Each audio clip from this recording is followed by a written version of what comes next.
Voilà, très chers auditeurs de Radio Liberté Kinshasa 96.8 MHz, Canal Congo Télévision, rendez-vous des auditeurs qui devaient nécessairement être présentés, qui vous devez être, en fait, les présentateurs du jour, Maxime Akambo qui devait être avec vous, vous l'avez bel et bien suivi, il a présenté l'émission Kiosque et Doudou Montiri vient juste pour prendre la relève et vous présenter cette émission que vous aimez bien, rendez-vous des auditeurs, deuxième partie, à la réalisation Alain Kabongo et à la prise de vie Karine Bebemou-Njambe. Du côté de la radio, nous avons toujours notre très cher le pasteur que j'aime beaucoup et nous pensons à vous et nous n'oublions pas aussi du côté de la télé.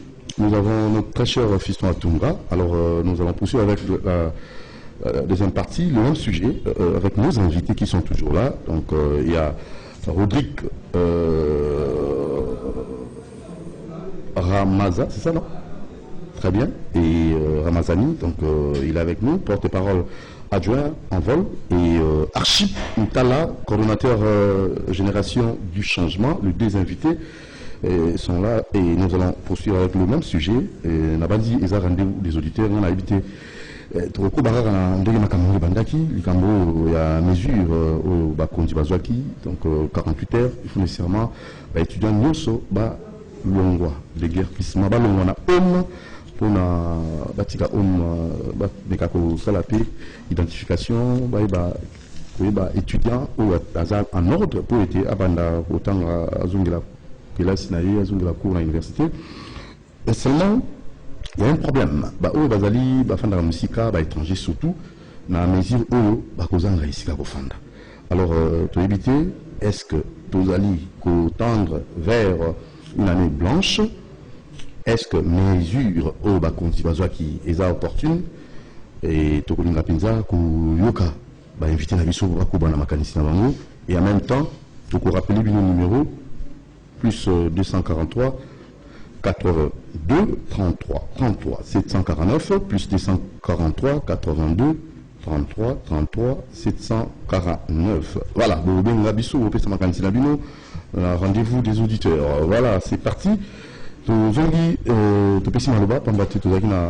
Maxime na radio, na temps, déjà à 8h, et maintenant on a évité Rodrigue Ramazani, vous apporte parole à adjoint à l'envol. Makanisi au Bakonzi, gouvernement et Joaki, 48 heures, va étudier nos Sobasingeli, Covid, Balongona, Batika, Batika Penza, est-ce que n'a évité? Tout tendre vers une année blanche, mesure en monde. Les Alaki, mesure mon touya, les Alaki Natina, doté. Ok, Nakanisi, Tolobaki, Likambo na radio, comme tu commis la télévision, Singeli Ponangai. Na fixé opinion à la oui, les cas pour vous rappeler la radio télévision il faut que le bas était violence, il faut qu'on condamne acte à vandalisme et les cas qui les alliés malamuté violence et où t'en as quand il y a la police et où t'en as quand il y a des étudiants et ça et locaux qui tolérité à quatre sites universitaires parce que nous estimons étudiants bazali cadre et à lobby.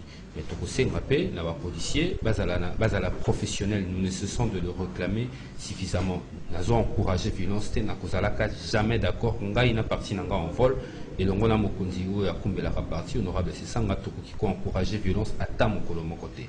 Mais si tu il y a fond, il y a problème. Il y a un problème, il y a des revendications. Il y a des étudiants. Nakotanga maïmanso lobami pena maïmanso mi komami tukoloba des revendications à étudiants ils sont légitimes. Il y a solo au étudiants ba ko réclamer par rapport il y a aussi il y a prix na aussi il y a frais académiques tokoki ba étudiants baza tout à fait na droit à ko réclamer tout ça na école au bourse à raté. Oui. Bourse à raté bateau le loba koloba kela si université kutakata le libanda to ko rappeler bon ki ba gouvernement wana et fouté la kabati ba bazana mayele me bazangi mosolo et pesa ka bango bourse mais na école na biso bourse à raté sika awa ba o wana ba ko bunda ba parents na bango ba ko futa manato ya 92 boko senga bango ba futa minéral na taux du jour. Est-ce que le gouvernement na biso ezali responsable na kanisi ki décision o ezwami parce que tuni motuna wana décision o ezwami ezali décision moko irresponsable venant de gouvernants nuls.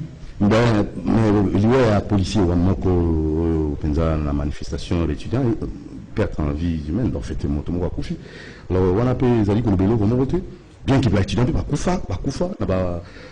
même problème, même ceux qui ont fait académique, on va soulèvement de l'étudiant, ils ont rappelé, on va y koufa.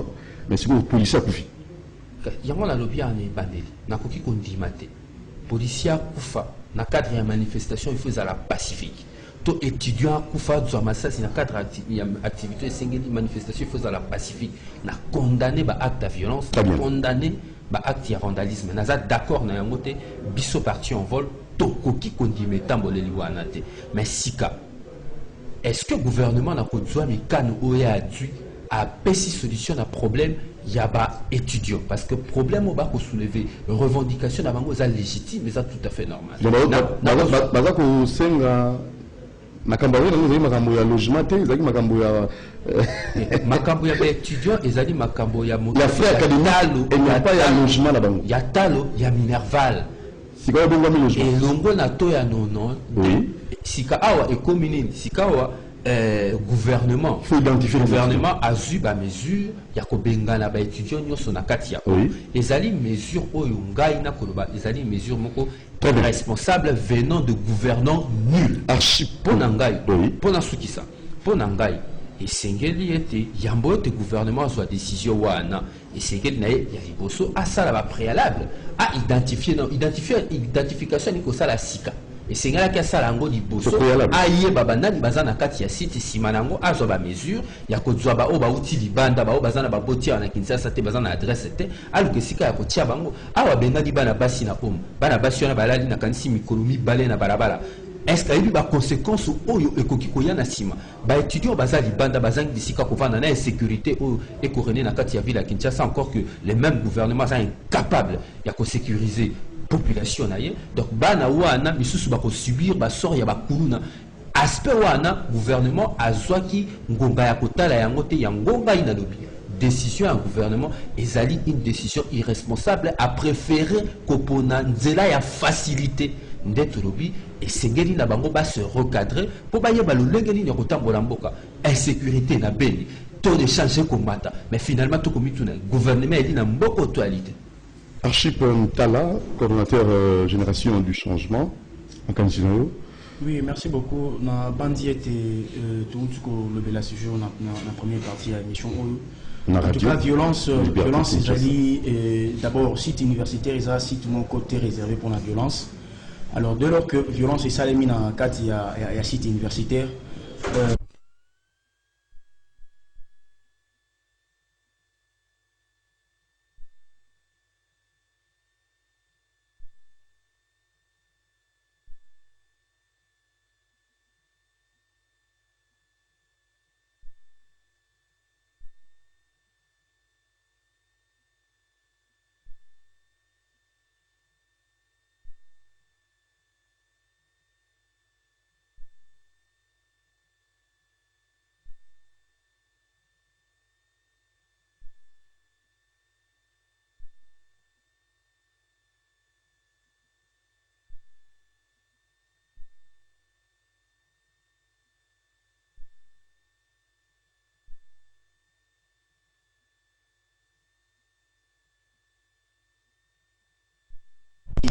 Et bon, bah au bazar na famille na Kinshasa awa ba kozonga na banda kuna bango mais ba oyo bazali na ba famille te baza kolala libanda OK na nzela ya intendance wana kokuta balali libanda na mbula oyo ebeti ya 2 jours ba misusu lobi na poko na zala kikuna ba musu na bango no se poli na mbula est-ce que tant bazui décision na batali ba mesurer degré à la conséquence ko découler na sima ba ko quand parce que quand on ba lobi identification ba étudiant na homme ba ko sala ngona gouvernement parce que ça, on a responsable au niveau de l'université.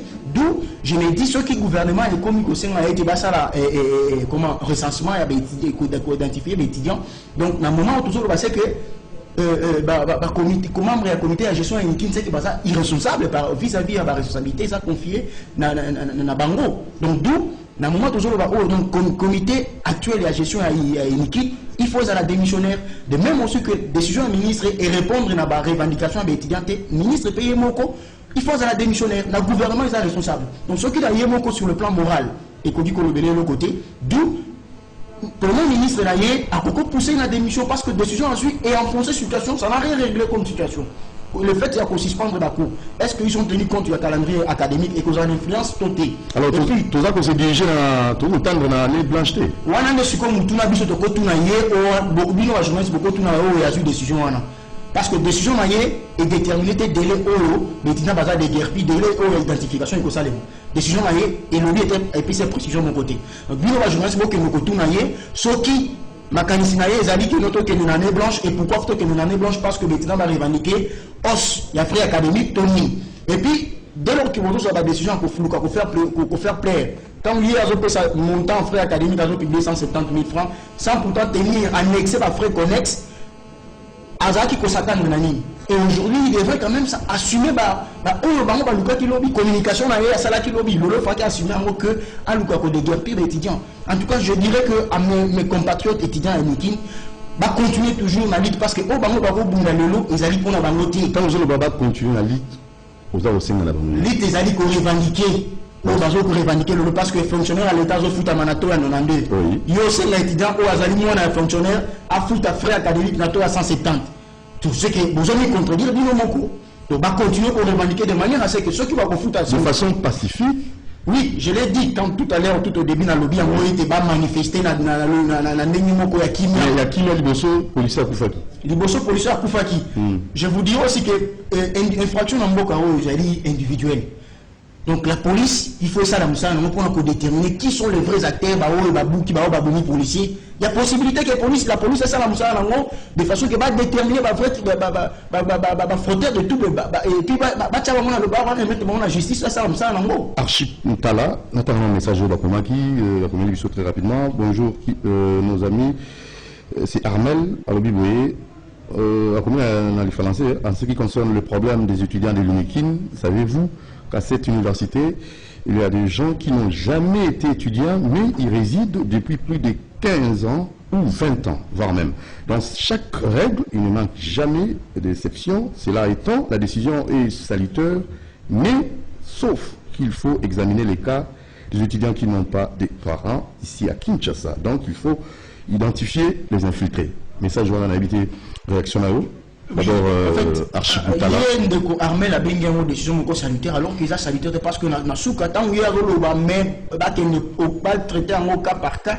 Donc je me dis, c'est plutôt comme dans le tantôt que ils ont des problèmes de mauvaise gestion du comité il y a Inikin. Parce qu'on ne peut pas accepter que notre moutou a cycle qui est là depuis 15 ans. Avant du coup, il y en a homme. Et puis contrat on attend qu'il y a signé contrat nanani et puis ba document il y a présenté au niveau du comité de gestion où bazo faire loger bango bazo signer bango contrat et ça document et puis document il peut pas déjà pour faire loger mutuna homme na c'est là le problème. Donc d'accord on a homme comme aïe. Ah mais c'est ça le problème. Il y a un monde qui faut retourner au comité de gestion à Nikin. Voilà pourquoi dans le lobby incompétence et à comité de gestion. Il y a un moment où il faut les bases à la démission. On est responsable. Alors très rapidement Ramazani Rodrigue. En rapport avec le message de connexion à Comédie Bisso et Armand. Armel à Comédie Bisso, message de Nasuka a démontré que décision des alliés, décision, il y a malamonté, pambaté, et zui, aspect belleté. Le lot est singé dans le gouvernement à la responsable. À la décision, pas que la décision, il y a émotion. Politique, ça la rend émotion, politique, ça la rend assez à raison. Nakanisi même, et c'est que je regrette, les alliés étaient décision où il y a gouvernement et bimi. Et dans cette décision, il y a une formation, il n'y a pas longtemps, et il y a un trésor public. Ça une formation pour la simanango bima, la décision, et décision Simba Beki, décision Simba Beki. Décision Simba Beki. Formation. Bauti formation pour l'accès à bango le pambate ba bio et les gars qui belé ba memi bango ne sika formation ba l'accès à bango le lengini ba kumbe la récolte mais la simanango na réussi formation ngo apparemment ba mama gouvernement ba assimiler ngo madame te pour décision au bazui noir sur blanc et autres démontrer qu'ils allaient irresponsables parce que ba créer ba victime et belé ba créer siko ba victime ba une décision moko injuste ya kolalisa bana basi liba souci na ngai surtout na lobite ke naza contre mibali bano ya basi o bavandaka na homme baza na tata te mama te aya Kinshasa be kotanga bolalisi libanda eza po akende koluka bisika ya kolala toyebi ba conséquences nini ekoki koya na nsima nango après de moi yango na lobi boye. Et puis nayoki o na fungola mwa muke nayoki pe nalandaki leo na tongo ba retrouver minduki na kati ya ba homme te bakosakana na nani ekolo oyebi ke mboko tambolaka na mibeko. Procédure pénale école on a dû prévoir ils ont la procédure sur visite des lieux, on a ma perquisition. Et ça, je crois, si je ne me trompe pas, de l'article 22 à l'article 25, il y a procédure pénale école on a vu ça. Oh, le bango basali bon, bobengani biso na kat, bobengani biso to déguerpir, to déguerpir. Si maintenant boyo to kuti mindu ki to kuti badiamba to kuti ba, yeza ya biso to yeza ya bino. Parce que tant qu'on ça la perquisition na bino, biso to zate. Tant qu'on visiter lieu na bino. Voilà, parce que en autant va zo benga l'étudiant. Mais étudiant ba bimi, eza le roi yo awa ndeko motiri yo bimi na yo. Ba mona ngolo. Soda ba yo biso bima obimi. Si mana ba koti ba bio to kuta mindu ki na kata ndako na. Bino nde botie to za ba étudiant. Na lobite ke za ba étudiant mais na ko mituna motuna. Yango mona tant on a vu que décision ngo zo 1000 € na lo yenge. Mboko comme comme on dirait ba to ba ko kumbela ba ligablo na bango ba ko kumbela ba ndako ya bango te to za na likambo école. Problème oyo ko toucher génération mobimba. Problème oyo ya solo to lobi ba acte de vandalisme to ko condamner to boy yango. Tout ça on l'appelle hein donc Rodrigue Ramazani tout ça rappelle pour Nassimabo Mikako pesa makanisi na bino to rappeler numéro déjà un appel là plus 243 82 33 33 749 allô je crois un auditeur au bout du fil allô. Allô, ici. Oui, papa, moto na yo bengiso wapi? C'est Raphaël Matongi. Raphaël, mon ali bosso donc mon ayambo. Ouais, et là qu'on a moni par rapport à ma activité na biso. Bazo pote politique ni na Cameroun. Oui. Mais ça dit comme moko ça administratif. Et puis par rapport aussi à façon où il m'a étudiant. Oui. Bah maîtriser en malamu te. Déjà les camomans du mati pour les nouveaux marchés. Beaucoup marché na ndio marché en ade. Kotumba tinda ba bureau qu'on a vu nos poko. Banque kotumba ba bureau kotumba. Est-ce que réellement un patriote à niveau ya ba wana. Ba ko ça la bongo. Il faut d'abord commencer à éduquer notre peuple. Il y a que sur le bien public, c'est le bien commun. On ne peut jamais attaquer le bien public parce que vous revendiquez quelque chose. C'est d'abord commencer par là. Mais acte de sali, et ça va acte de kuluna, il y a bateau tangité. Donc c'est fait ça, il faut d'abord commencer à attaquer ça. Mais nos invités dans les studios, ils ont oublié tout pour faire plaire aux étudiants. C'est faux. Commencer à parler n'importe quoi. To condamner ba acte de violence. Na condamner ba acte de violence de Raphaël. Notre invité là. De Raphaël. Oui. Osa juge parti. Bande ko la balabala ba étudiant bazali banda. Bano abasi ba Ramazani le bini ni pona ba. Ramazani na peso maloba. Oui. À intervenir place soir. Il est premier à coïncider de la décision. Est-ce qu'un enfant bien poli, encore signe à Bobo Tinaye, mais un responsable, vice-président, il y a un syndicat avec la décision, mais un évité commence à lui insulter même, lui cloner. Mais il est étudiant ou bien il est politique. Même si tu es politique, la dimension il est seul politique. Un politique, c'est abonné sur le seul politique. Raphaël, toujours là. Raphaël. Il y a malheur, il y a peuple. Raphaël. Il y a un faut d'abord commencer, oui. S'il vous plaît. D'abord les autres politiques. S'il vous plaît. Ouais. Raphaël, tout ça comme Mituna. Est-ce que mesure Oyo et Kouabouture n'a année blanche, oui ou non? C'est ça la question. Mesure non. Et Kouabouture, c'est juste des mesures préventives. Dans quelques jours, à l'université, ok. Nous aimons que nos étudiants étudient. Ok. Parce que nous avons un bon école, mais pas un poli y compris nos hommes politiques qui sont impolis. Il faut d'abord commencer à éduquer notre élite. Merci. Notre élite. Merci beaucoup, monsieur Raphaël. Hein. Très gentil de votre part. Donc, deuxième intervenant, donc plus de 243 422 33 33 749. Allô? Oui, allô, c'est Papa Roca. Papa Roca, oui. Allô? Oui, Papa Roca, toujours au Caillou. Bonjour. Merci, Papa. Oui.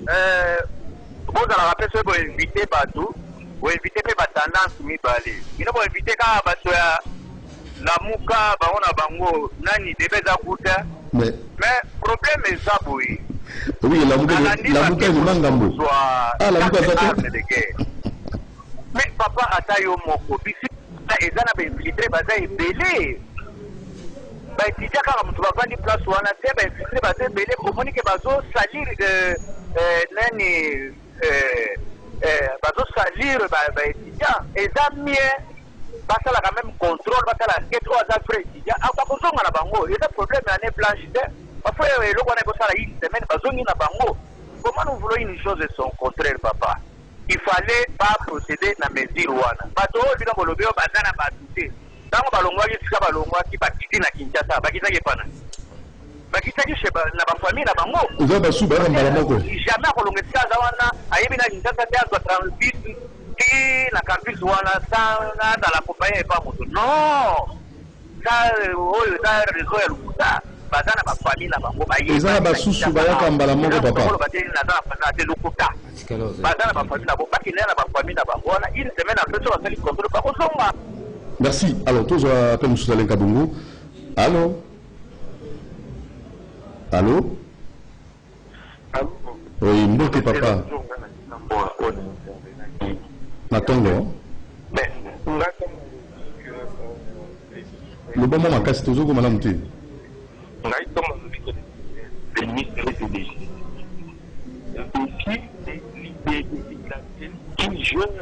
Exemple, les défis pour Baba nous avons dans le fait que les défis de la loi,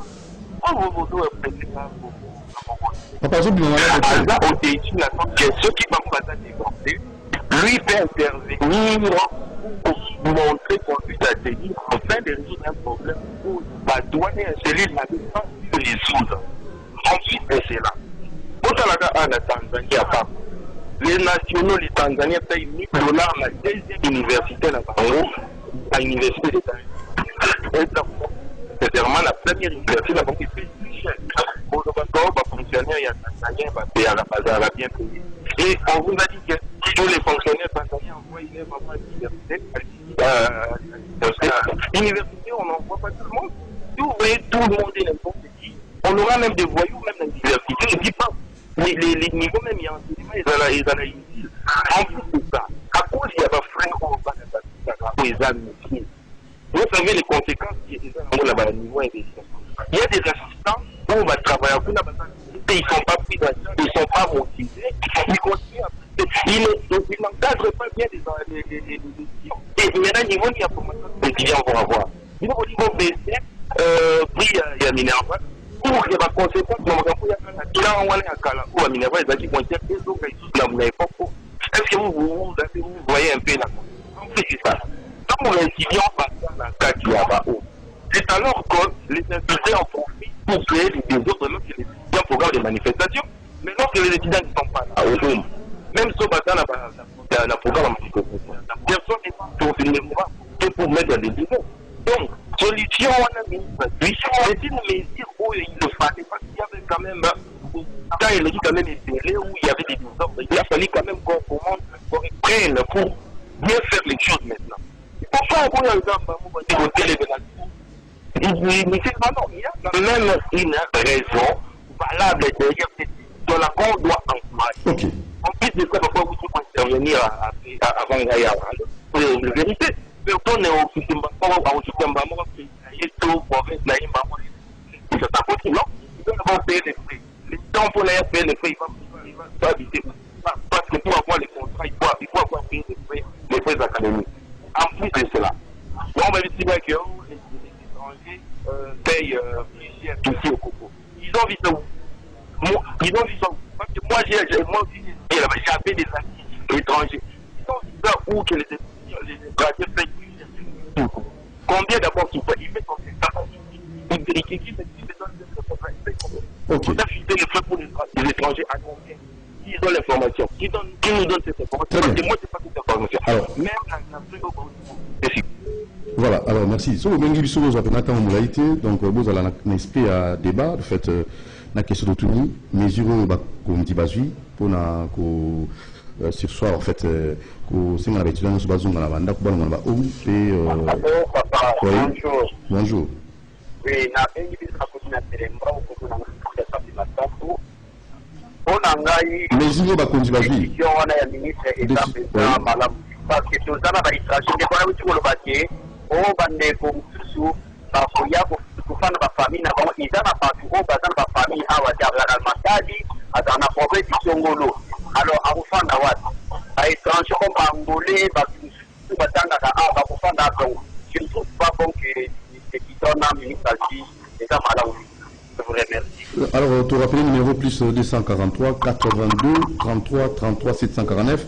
Décision de Bakondi Bazui pour na ko chapenda kimia na unikin asengi na batu non soit na homme babima batika homme pour être babana identification avec les temps. Est-ce que mesure wana ezali mesure moro ya malunga ya tina toté ezali ko pesa nzela na ane blancheté. Allô, bonjour. Ah, bonjour papa. Oui, obengi biso api komonani. Ah, bonjour na ben na biso. Oui. Ah bon, pour la mesure, on a la mesure est en bien.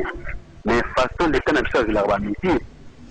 Donc, à la mesure, mon dirait une émotion. Émotion, comment ça? Et puis, le temps de la Afrique, à Monica, à celle qui a tort à créer, à problème à recréer. Mais c'est ma mesure qui en a.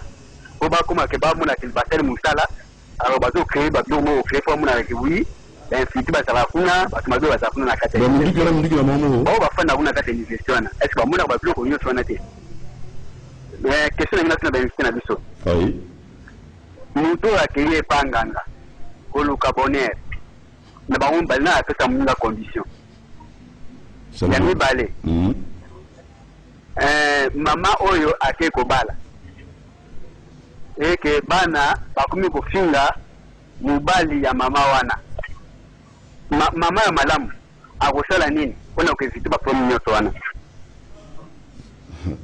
Ya misatu papa ekoki oza mona na yo na ndako omoni mbala moko mona na yo atiko kota na ekili ba kuluna sikoyo bino ko bando yo ko bando finga mwana ko bando finga ekili ba kuluna wana to okobenga mona na yo otu na ye problème ni tenike elo ni sele ka kende kota na ekili ba kuluna comme ça na yo ka ba réponse invité comme ça ma réponse na après siki moyeza siki le loté même atalobi.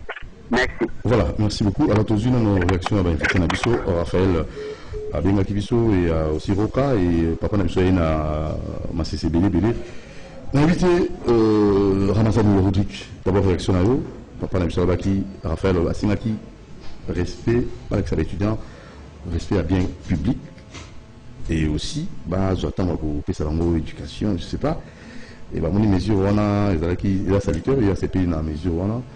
Et bah sous va bouillango pour étranger bah rosang et sika voilà alors papa autobété ma pessimisme sur les administrateurs montaké pas dans on peut ça une condition alors rapidement alors banana on a de quoi bengi biso na kitambo certainement azala étudiant na Congo té yangwana na ba fait académique na mboka na biso balbi pourquoi besoin na ezala moins cher il faut la cher pour la qualité à enseignement ezala identité ba frère ba nationaux na ba étranger et ko kanarate.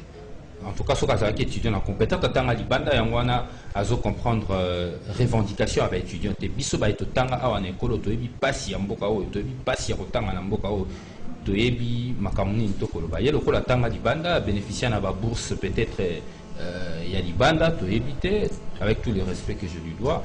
Je comprends que à Zala wa mingité simana yango au moins des décisions o ezali eza pasi au moins le gouvernement a eu décision pour infiltrer bazana katia ba homme ndenge na yoki ndeko Raphaël na ndeko wana mususu balobi ba infiltrer ba kota na ba homme ba infiltrer baza parmi ba étudiants mais toi na ba université boni za na même condition donc décision yé ministre d'état ministre ya kokamba ba université nyonso ya école amoni ya kozwa décision pe na institution moko bongo kaya inilu atalite kuna ba infiltrer ba te est-ce que vérifier a cause la pe mbilinga bima na inilu bongo zo décision bo pete o a tomber na kata facilité te nakanisi lelo tant to ko ba keza décision irresponsable, décision prise sous émotion eza na tina lelo ba situation oyo to ko ba ya inutile eza na ba université na biso ebele bato ebele basisa kila si baza na kati ya ba homme donc bango bakozela lisusu des autres ça na ba université mususu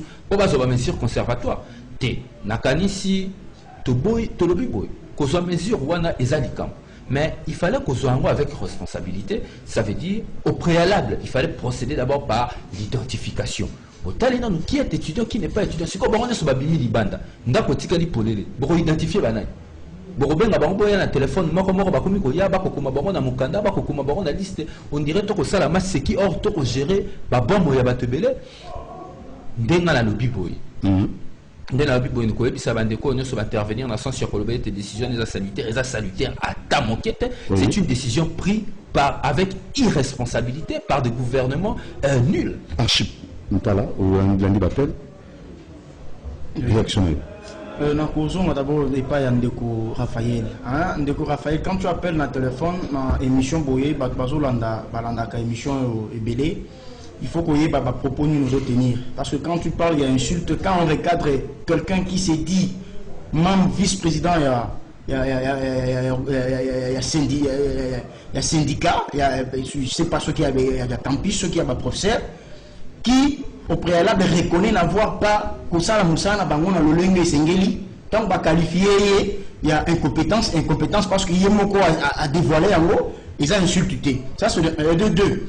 Ne pense pas que à chaque fois ceux qui des gouvernements ont décision à ta décision ils allaient il y a pour applaudir te ba roter les mains pour applaudir parce que yo zoloba zo moi en temps on ndenge yo zo la muka. Non, ça n'a rien à voir avec la mouka. Et puis la lobby sur ce que nous allons politiser situation. Nous allons politiser situation en azalité. Zoatan ou yoza na kalamu, zoatan ou transport ou anati na campus. Ok, nous remonons. Nous l'engeni bandeko ya biso ba congolais ba étudiants. Ba fouti frais à logement. Bazo la libanda. Na yebite soki mwana na yo bongo so okosepela ndeko ya yo omona ya ba ala na ba condition na. Na moment où ya za ba droit na ye. Et puis, dans la cause, on va voir que Asili Bongo Koloba, ça la comparaison, il y a frais académique dans Zambie, dans Bissau, qui est allé ainsi. La cause, on appelle la Koye Bissau Ndeko, mais quand même peu total, parce que, problème des étudiants, peut-être qu'ils comprennent les revendications des étudiants. Les étudiants ont revendiqué tôt.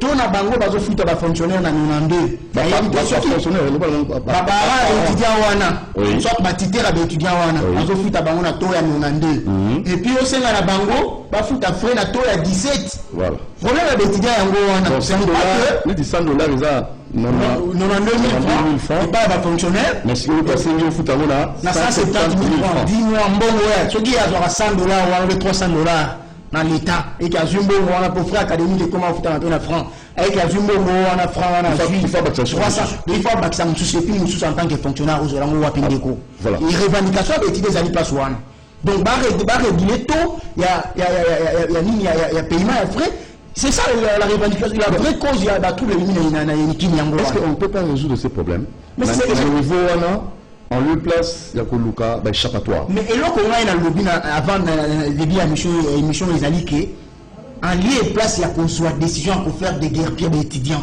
Mais ce n'est pas une solution. C'est comme si le lobby des étudiants va retirer la peau. Ils vont continuer. Alors, parce que va continuer. Moutagera Moza, ministre, il y a issu à l'occurrence Steve Mbikaï. Le même problème s'est posé dans la période de Steve Mbikaï, fixé qui tourne en 92, et le gouvernement suppléé na parti où il fallait qu'il ça. Le problème s'est posé, les problèmes s'est géré. Mais malheureusement, nous sommes avec un gouvernement qui est incapable aujourd'hui de gérer cette situation. Il y a un moni dépassement, dérive sur salami. Bien que nous avons insisté à tout condamner acte il y a violence et salamaki, mais revendication il y a étudiants. Il faut la solution. Il faut pas la solution. Au problème que se posait le gouvernement a préféré voir la facilité, voir la raccourci, voir la raccordement, sans pour autant qu'on affronter les vrais problèmes et donner une solution à problème. Il faut qu'on rappelle bon, que le gouvernement pour trouver des solutions aux problèmes des Congolais et non de créer. Là, ils sont en train de créer. De la même manière, créer problème de gratuité à enseignement, le grève, grève, Nayoka qui ministre, les gars qui na radio mort de la place, à l'objet deuxième palais, on fait en mois d'avril, alors qu'il y en a enseigné, au mois de janvier. Au moins, il n'y a pas alors, posons la question. Créer un problème au lieu de trouver la solution. Posons la question. Ça, c'est quelle façon de gérer le pays? Est-ce que la coalition FCC cache baza vraiment au salamango na mutema bolingo na boloka ni pour le développement ya mboka to ba ko tchana bakal pour le nyonso et pour la moto à Félix bazo travailler d'abord té na le ligne à apporter la solution à niveau à peuple parce que nous devons soulever point où ya gratuité enseignement ngai ba période a fait on a outil kolekisa na bandundu. En tout cas, je vous dirais que je vraiment franchement je vous dis ce n'est pas que pour na yebinde comment va benga wa koloba on de ko Raphaël le kola mesani ko loba nyonso komi politisé à koloba. Je vous jure que ma condition bana ba ko tanga et ça n'y passe. Et ça dit pas si vraiment je vous dis dans moment ceux qui nous les bêta donc bana ba kotanga te na ndenge na lolenge na monaki ceux qui na benga ceux qui ba bâtiment ceux na benga ceux qui kiosque ceux qui beni na yebiti na ba condition one. Et puis comme ça on va continuer à produire aussi longtemps que les ala qui va messer moko ba kokon zo. Il y avait aussi le projet à 1000 écoles à l'époque. Mais c'est ce que j'ai dit 1000 écoles en étant wapi. Botokata. Et tout le monde Tozi 1000 écoles et tout le monde wapi. Na yebiti pour les journalistes peut-être pour ça la musala on a été 1000 écoles et tout le monde. Deuxième série d'appels, je crois 2 seulement, 3 appels hein. Tout ce qu'il y a 5 minutes seulement, voilà, Tozi le tout premier appel. Allô? Allô? Oui, Mbote Papa Obengi Biswapi. Allô? Oui, allô, Mbote Obengi Biswapi, rapidement. Monsieur Jean, ok. La dernière Jean, monsieur Eric. Ah, Obengi na Pigeon, Eric. Oui, Eric. Vraiment, problème, pas te payer, pas te maîtriser en côté. Non, bon, nous tous maîtriser. Tout le monde va processer par notre acharné. Les aliments au moko, bakeli yango bapara bataka série baprofesseur bale na difficulté ya salaire babenga yango eza mbongo moko mpona indemnité de transport ya baenseignant. Alors baministre bakóma na cope na mbongo wana bazala na pourcentage. Sikoyo ntango baprofesseur bamatisi mbongo wana c'était en complicité avec Louaka parce que Louaka aza na 10% na kati ya mbongo wana. Ah bon? On va imaginer oui. Minerva longo de 250 000 et comme il a 490 quelques francs. Réaction ministre est ratée. Et pourtant, ce que tu as dit dans le Congo, parce que parmi les mieux payés, un professeur il y a une université qui a touché 3 000 quelques mille francs. Ça compte pas si la piste va être. Les pistes sont parents étudiants. On va foutre la piste à 92. Par contre, on va revendiquer qu'il y a 170. Les parents va fonctionner comme on l'a dit. Le problème est qu'il fallait que le gouvernement appelle à professeur Wana. Aïe, ça va avoir l'État, n'a fait la foudre rapidement. Mon bon transport, si vous majorez, vous matimement monter de 250, même à 300 000. On pouvait comprendre. La fréquence à 495 000 francs. Aujourd'hui, vous délogez pas à haut. Voilà. Deuxième appel, et je crois le dernier. Hein? Allô? Allô? Oui, bonjour papa. Bonjour. Voilà, Moussika Radio. Semaine, mon fils, c'est là qu'il y a pas étudié. Pour la situation n'a pas été. Mais alors que vous êtes na est qu'on a payé guerre, ça est ta guerre à est qu'on a monté. Ça veut dire que l'on est beaucoup dégénéré. Bah VV, passionné, gouvernement a toujours une solution. Tango iko dégénéré mokolo wana beaucoup sur na des sortes de proches l'air yango ya kutala parce que ceux qui va passionner peut pas tomber awe bazali actif ba ko na mouvement wana parce que mboka na biso bazo considérer pas le quoi banyama moto ya kozwa retraite 6 ans na armée kutaka mboka na ite donc yebisaka ba konsima kabwana lelo bozolo ya ba étudiant lopi boko ya kuluba ya armée na suki ningo c'est que papa tika makambo sala tout ça la guerre na est kuna nous soda soko tombo ki vous avez bien papa pardon asa yo da droit na ya ko bon merci papa Lapsou. Alors rapidement Ramazani vous dites en 1 minute seconde Alain Kabongo parce que tout le monde peut-être 30 secondes, rapidement. Quelle est la meilleure solution pour clore les Cambos et à mesure mesure opportune ou une mesure peut-être créer sous problème? Nous avons insisté, les mesures prises par un gouvernement nul. Alors la solution c'est laquelle? Il y a mis balai, les alliés étaient solution à l'Ikambo pour Nangaï, les alliés gouvernement, il faut répondre à la revendication des étudiants. Parce que procéder ainsi, réhabiliter les étudiants, ils ont changer et l'autre côté parce que chacun aura son tour chez les coiffeurs. Ça veut dire tant que ici va constater que Minerval a likolo mobotinae ana mosola ko futa Minerval wana te akopima su na balabala pour revendiquer mbalo on habite so ko trouver ba missile to ba obi na ba chambre ba étudiant pour mbalo ba trouver ba arme ça ba étudiant mais na kanisi baba qui s'appelle en liste wana baba qui sa obi baba qui sa missile baba qui sa ba grenade na moni liste o ba biloko ba kutizana mukie yango na lopipo va trouver la solution à la revendication avec les étudiants. Le gouvernement a suffisamment responsable devant gouverner naïe. Atika koluka nzela ya mokuse nzela ya facilité. Merci. Alors Archip Ntala, la solution? Oui, la solution est Ali Moko. Donc la solution est que les gouvernements puissent répondre à la préoccupation des étudiants, point barre. Parce que réhabiliter les étudiants identifiés ne voudrait pas dire que clore revendication en Bango. Parce que ça toujours des étudiants renvoyer Bangoti. Ça toujours des étudiants continuer à et puis deuxièmement, si possible de déterminer le temps et l'identification en écozoa parce que risquer et en influence sur l'année académique. Et d'ailleurs, nous avons aussi des sœurs qui sont là, des frères qui sont là.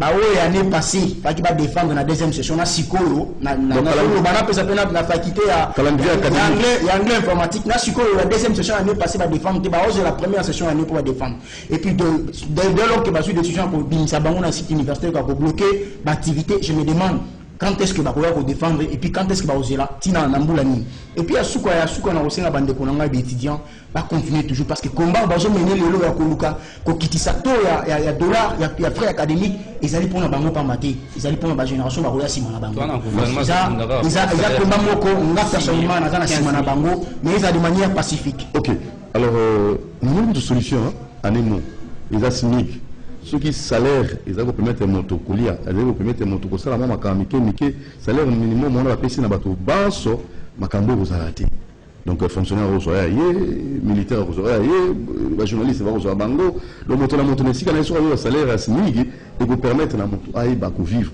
alors si le réseau des social mala moté vous aura ba problème alors yo pe ba pesio responsabilité na mboka na ko tanga ko moto te linga na no intérêt à peuple kota la ka yote on peut ça poste moko boye ezali poka na yote ko ba stratégie à revenir ça libuna yoka kate tala na ino avenir ya RD Congo notre insister to na guerre na est to comme ça concentrer na ngamba inikin moni eza ko distraire biso likambo ezali pena mutuya intégrité nationale likambo ya balkanisation il faut tout ça vraiment na moko pour la solution à problème. Merci beaucoup mon Thierry était au micro. Merci na Ndekonabiso Alain Kabongo pour la réalisation na Mama Karine Bébé na Moron Djambé na Bosante Fiston Apunga na Ndekonabiso wa Pasteur. Comme l'équipe m'a bien. Ça Stéphane Banjou, il faut beaucoup prier pour comme les autres qui m'entourent. Alors maman Natacha Benzoul, Topesio, merci Ndengolandi Biso, monsieur bienvenue en Simba na Nansel et Jean-Médard Liwoso. Portez-vous bien. Allez.